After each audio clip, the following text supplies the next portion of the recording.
difficult game in the history between Argentina and Italy, and the game was in Buenos Aires because this was the only one game when Argentina lost. And then I refereed the second game between West Germany and Austria, when Austria beat West Germany for the first time in the history. They never beat them. And they celebrate every year, the Austrian Federation. And then I refereed the third, fourth place between Italy and Brazil. People say I was supposed to referee the final, but Videla thinks different than me. And he put veto on my, because they lost the first game. Now, you talk about the players' names that you mentioned in your first World Cup. Yes. Does that make you kind of a little nervous on the side? Because everybody's looking at the players. But as an official, you have just as much, if not more, at stake because everyone is waiting for a call from you, whether it be the right call in their team's favor or the wrong call in their team's favor. Did you feel any added pressure? I'll tell you exactly what happened. For the first time in my life, I was very young at that time. I was 36 for the World Cup. And two teams like England, Brazil, this is not a game. This is an opera, classic opera. And the player danced on the field. So you asked me a question if I was nervous. I was very nervous. So when I come out from the tunnel, I put my fingers in my pocket because they were trembling. You know, it was, I don't know what to do with my fingers. I don't want that the people and the players, Pelé, you know, Jorginho, to stop, Carlos Alberto, Bobby Moore, saw a referee, young referee, trembling, you know. Right. Because the players, in the first 10 minutes, they feel the referee. Right. And the referee feel the players. It's very important for the authority of the referee during the game. But when I start to walk, I decided, you know, everything comes from the head. Everything. Not only football, not only refereeing, but in life. And then I decided to take out my hands, and when I shake the hands with the both captain, Carlos Alberto and Bobby Moore, both of them passed away, you know, Yes. both of them. Big players. So I shake my hand very strongly because when you shake hands with somebody, he feels immediately if you are strong mentality or not. So I shake the hand very strongly. And after a few minutes, I understood that I am the boss in the game. And you know, Pelé wrote the introduction in my book. Right. I will show you the introduction after the interview. And you can read exactly what you wrote in the book. And I tell you why, because in the 1966, Pelé played with the national team of Brazil in England. And both the Portuguese players and the Bulgarian kicked him, and they moved out with the stretcher from the field. And then Pelé decided he's not playing again the World Cup more in his life, because the referees didn't protect him. And then the 70 come back. And what he wrote in the introduction, and this is the reason that he wrote in the introduction in my book, because the only one introduction he wrote is in my book, no more, that he told me that I protect not only him, I protect all the players. So the most important thing for a referee, first of all, is protect the players. This is number one. He started the players 22 players. He want to finish with 22 players. Because you know that in football there are many players that they look the legs and not the ball. There are also some coaches they tell the players, be very close to the player, don't let him to move. So I was very happy that after the game, the both team, England lost the game. I cannot tell you they were happy with the result. But the first player who ran and shook my hand was Bobby Charlton. If somebody asked me, who is the gentleman of football in all times, for me it's Bobby Charlton. And the best player, of course, is Pelé, because he participated in the 3 World Cups. Right. And he won all the 3 World Cups, not only participated. So I was nervous. That's right. Is that what you described just now as far as protecting players? Is that taught, or is that something that you learn to do yourself, managing a game? First of all, you must manage the game. You must be a manager. Like you are a manager with people. Because you are treating people. Players, they are people. But you must understand the players because different players from different countries, they have different mentalities during the game. And also when you are refereeing a team from South America against a team from Europe, they expect from the referees different decisions.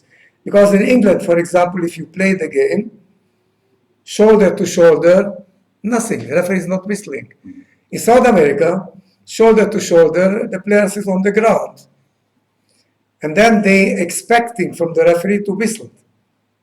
So you must read the game, you must read the tactics of the team of the game, and according to the tactics of the players, you make your own tactics. That's not all. In the halftime, when you have 50 minutes, you must make tactics for the second half after the first half. I tell you an example.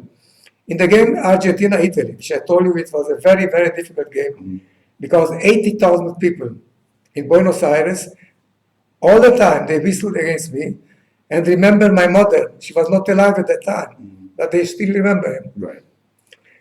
And they asked for penalties, because the Argentina player, they dive all the time in the penalty area. I didn't whistle, because of my opinion was not intentionally. A referee is awarding a penalty when it's intentionally foul, or handball intentionally. It was not intentionally. So when I went down in the halftime, 80,000 people whistled against me. It's not a good feeling, you know. So when I went in my dressing room, I made tactics for the second half. You know, a referee must use all the time his common sense. This is law number 18. This is the most important law. All the other laws, very simple. So I made tactics, and I understood that when the team is coming out from the tunnel, the home team, everybody applauds. The visiting team, everybody abuse. Referee the same. So one of the coordinators from the Argentinian told me, arbitro, it's referee, go out. I told him I don't understand Spanish, but I know Spanish. Right. Not too much, but I understand because I learned in school Latin. Yeah. Latin language, you know, Spanish, Portuguese, Italian, Spanish, it's okay. And then he tried to speak in English. I told him no English. So my tactics was, and I told my linesman, told him, look, go to the end of the tunnel and look when Mario Kempes, he was the player from Argentina, a very tall man, when you see his head, we go after him. Right. And everybody applauds. Argentinian team and together with us. Yes. It was a good feeling. You know? Well, you worked out a good strategy for that. But when you find yourself having to make split decisions, which we now see with today's technology, is always second guessing officials and their calls. The game has changed in that regard.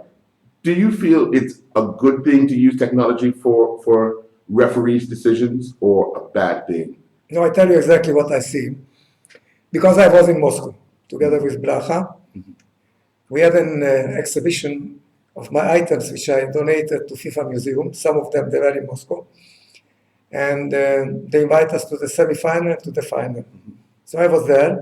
I also analyzed all the games which the referees refereed according to the VAR, Yes. which is a new system. Secondly, the goal line technology. It's two different things. The goal line technology is 100% correct because the referee has in his watch, and if the ball passes the goal line totally, in the watch is goal. So nobody can complain about this because this is 100%. This is goal line technology. But it's different between the VAR. Now, what is the VAR? The VAR, and what is the reason that the new president introduced the VAR? I prepared some lecture here, and I brought some examples, because we have many examples, but I brought 3 examples. First of all, it was in 1982, in the game between West Germany and France. It was a semi-final. The referee was from Holland, Corver, Charles Corver, was a very good referee.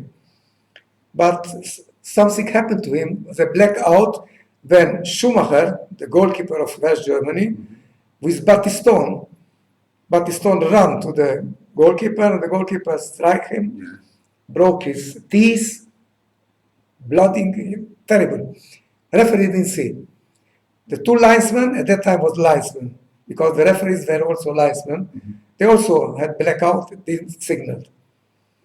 And the game continued after, with Schumacher still playing. Now, if at that time should be the VAR, Schumacher will be out, because they will tell the referee, go to the monitor, look what happened, and send off Schumacher and avoid the penalty kick.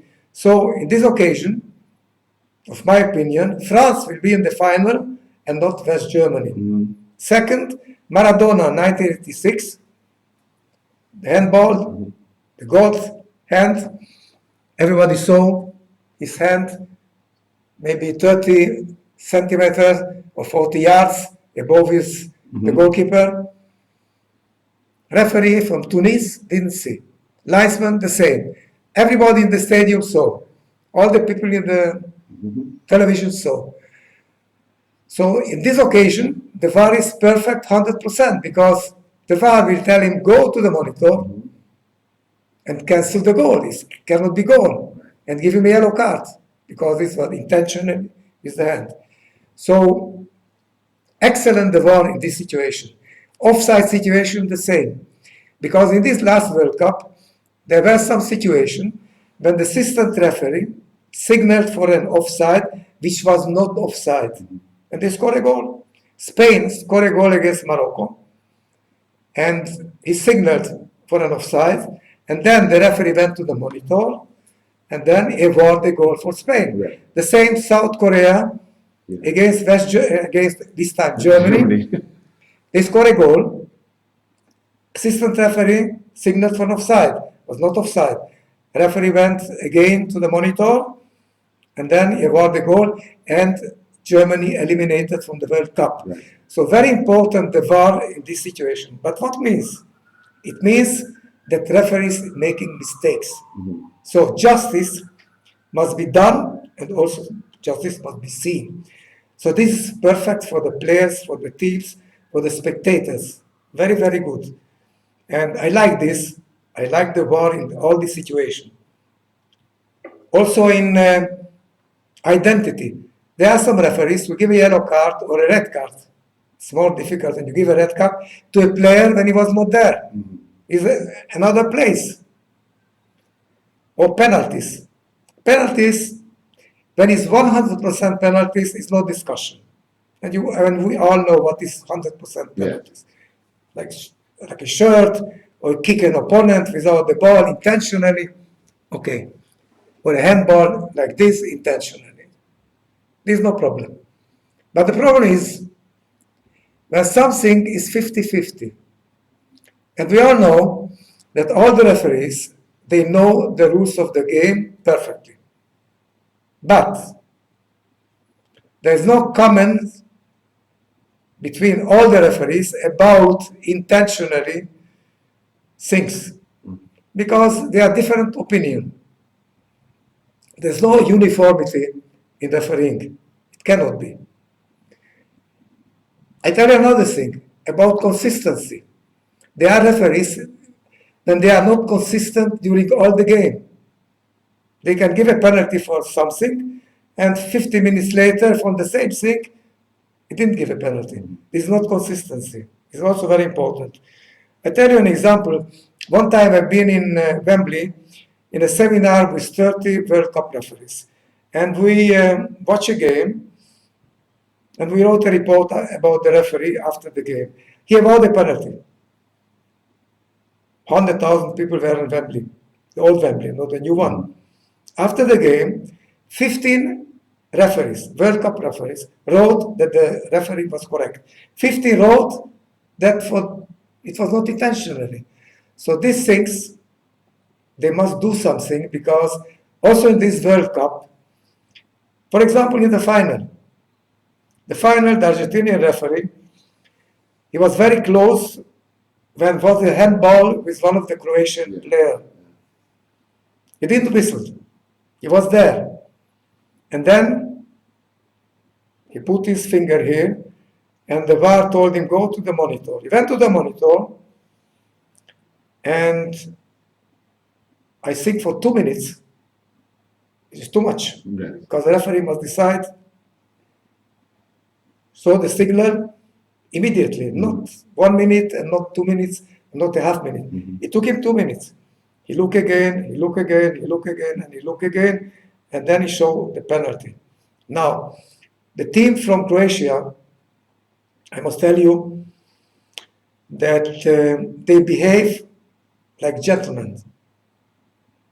They complain with the hands, they don't understand, and also the coach of Croatia told after the game in the interview that French team play much better. They were deserved to win the World Cup. And we are happy to be in the final, of course. But, you know, about the penalty, so-so. So, you know, in a World Cup final, and we all know that a foul in every place on the field is the same. But I think that in the penalty area, and when it's the World Cup final, some people say that the result is not important, but it was 1-1. And then after the penalty was 2-1. And then the coach changed all his tactics, because in the final, if you lose 3-1 or 4-1 or 4-0, it's the same. He want to equalize the same what happened in England against Argentina. Because then Maradona scored the goal. Dobson, he was the coach of the English team. He changed all his tactics because he want to equalize it. And then he still another goal. So, but I think that the war is excellent. And in the future, because this was the first tournament in the world, and today, as I understand, 40 countries in the world, they are using the VAR, which is good. It's good for the people, it's good for the game. And I must tell you that most of the players, they were not always happy with the VAR, but they accepted. Accepted, which is very important. What advice was given to you when you started out as a referee in your career that would have pushed you even further throughout your career? Well, how I started to referee? Yeah. Well, let's say, you know, a referee, like in life, you need luck. You know, he's lucky with his wife, I'm lucky with my wife. It's very important, you know. I had a game in Israel. It was the cup final, Army Cup final. And one of the members from the FIFA Referees Committee, his name was Robert Masson from France. At that time, he was in Israel as a lecturer. He was in the game. And after the game, when I went up, you know, the presidium for the medals, he was there, a Frenchman, very nice person, and he shook my hand. And if you shake a hand with somebody, you immediately understand if he's happy or not. He shook my hand and he told me, after the game, in the banquet which we have, you will hear about me later in the future. 1 year later, at a game in Italy, Italy against Poland, a World Cup preliminary game, with 80,000 people in Rome.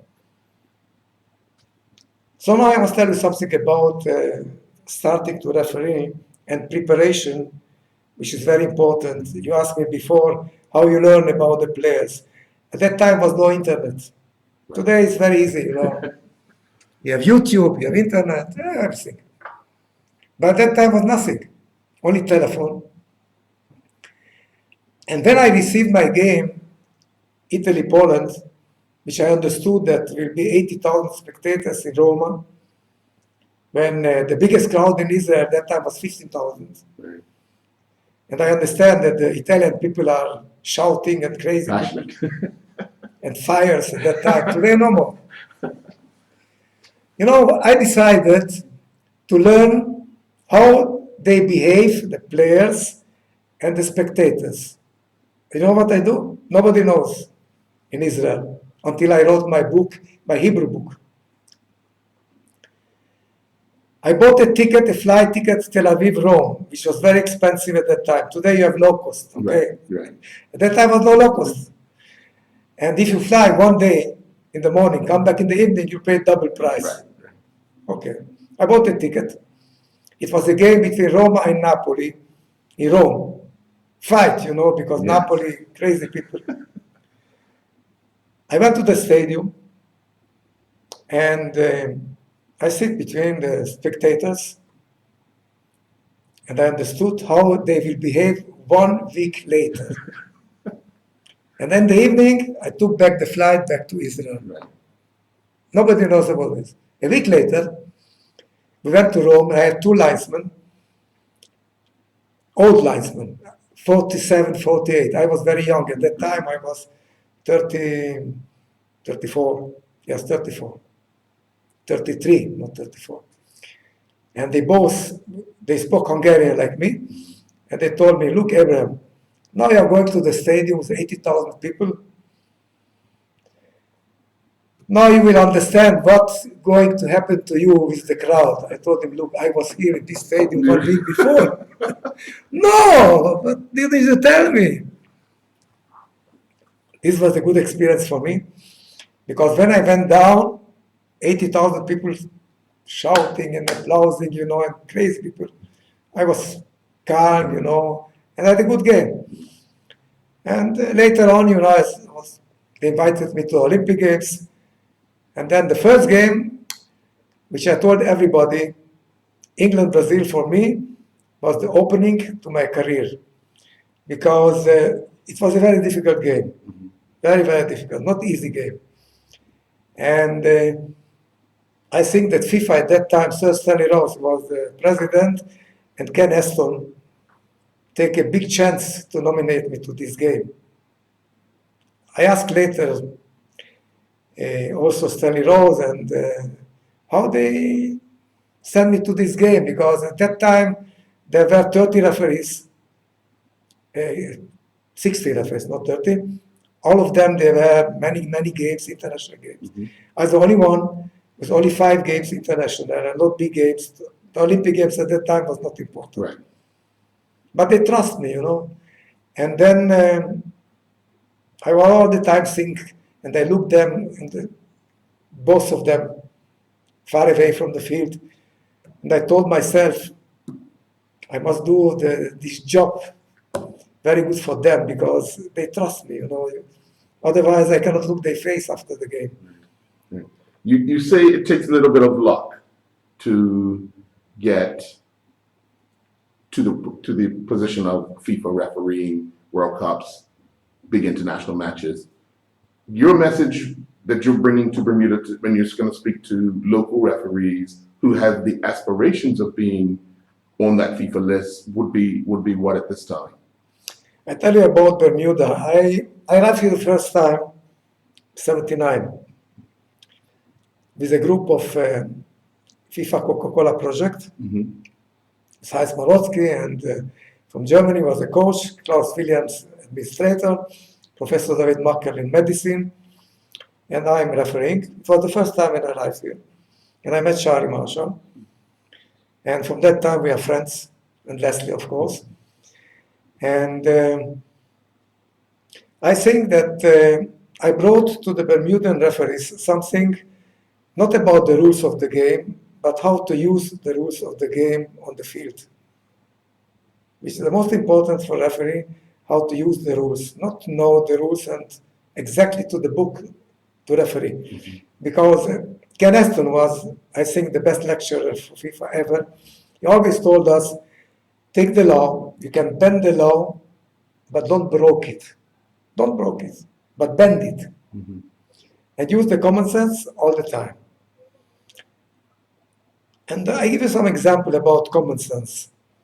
When I refereed Carlos Alberto, was the captain of Brazil in 1970, and he played Cosmos in New York. I refereed for 4 seasons there. And my linesman at that time was David Socha. David Socha was an American international referee. He refereed in 2 World Cups. He was a very good referee. But at that time, he was my linesman. And I told David Stocher, inside the penalty, if I am close to the penalty area, leave it to me. If I am far away, send me back to Israel, okay? But don't put up your flag. It was a ball, not intentionally, to one of the Toronto players. Right. At that time, most of the Toronto players, they were Yugoslav players. He put up his flag. I saw him.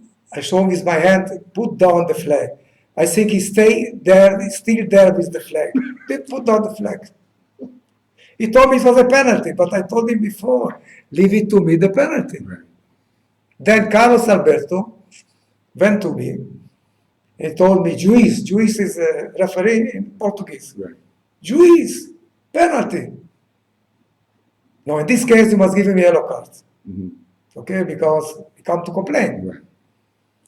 But you must understand that United States in the North American Soccer League, the people come to see the stars, not the referee. Right. And they pay money. And in all the games, the Cosmos, full stadium, 60,000 people, sold out all the season. Home games and away games. Now think, give him a yellow card. Second time he hold the shoulder, he must give me a red card. So I decided not to give me a yellow card. Now look what happened. In one pocket, I have a yellow card. Second pocket, I have a visit card like this, but with the picture of Carlos Alberto and Bobby Moore, England, Brazil. So I went very close to him.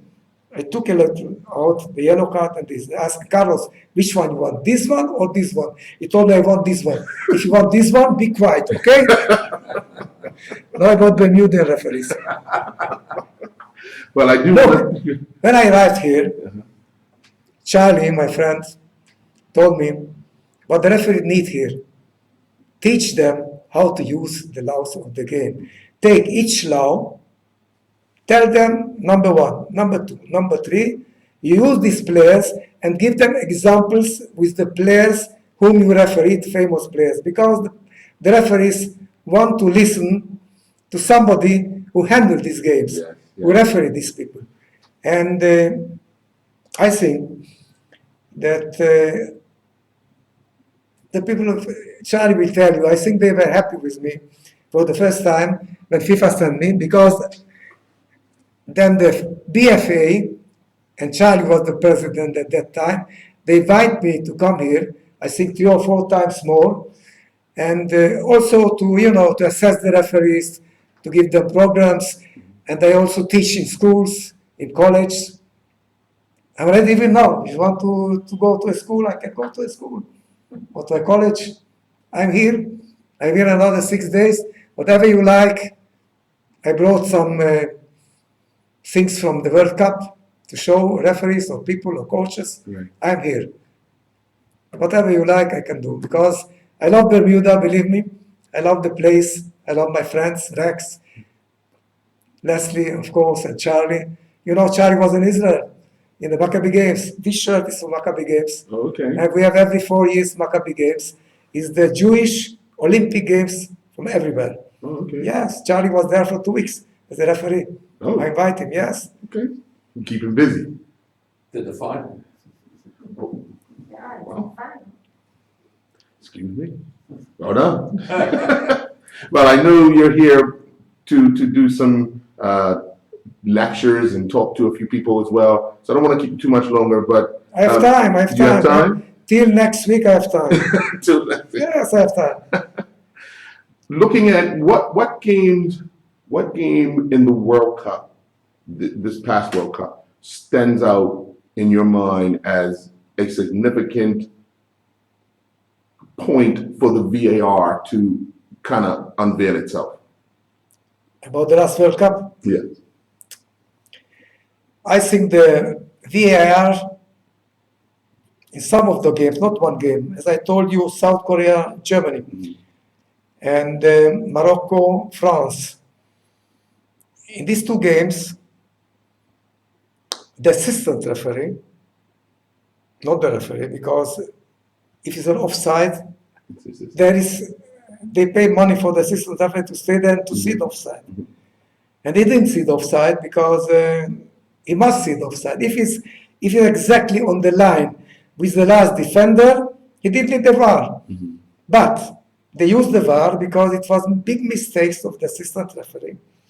And they used the VAR also when one of the referees avoided a penalty kick when the foul was outside. I remember that. So this is the task of the linesman, of the assistant referee, because he must see the line.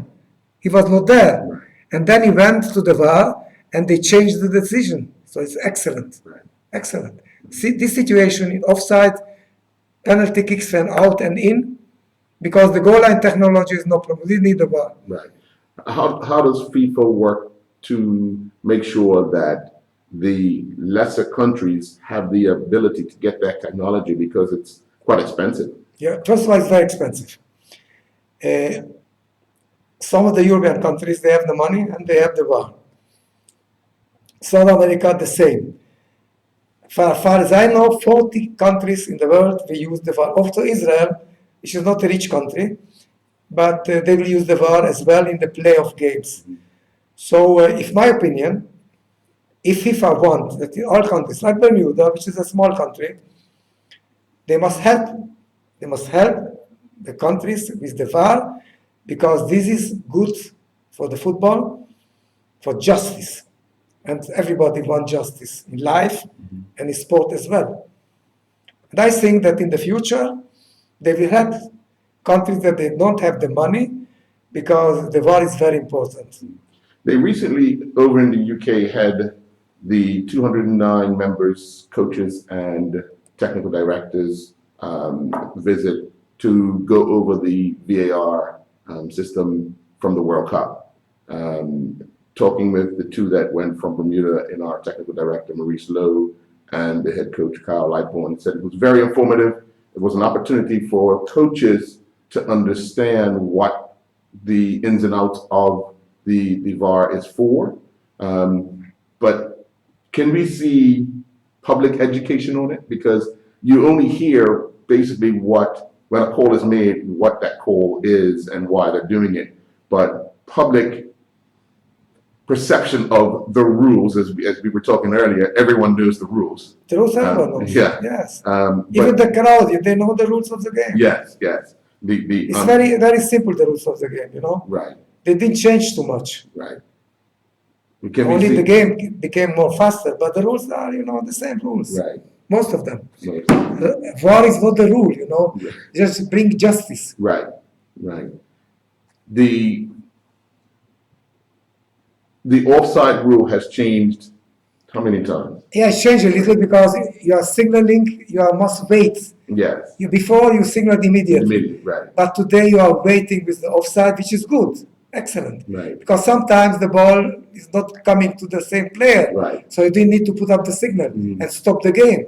So they play more today because they signal a little later with the linesman, assistant referee, which is good. Right. This is a good law. It's excellent law. How many times would you say you had to refresh yourself as a FIFA referee, getting ready for World Cup, getting ready for major events, to make sure that you were up to date with the laws of the game, the people you were working with were up to date with the laws of the game?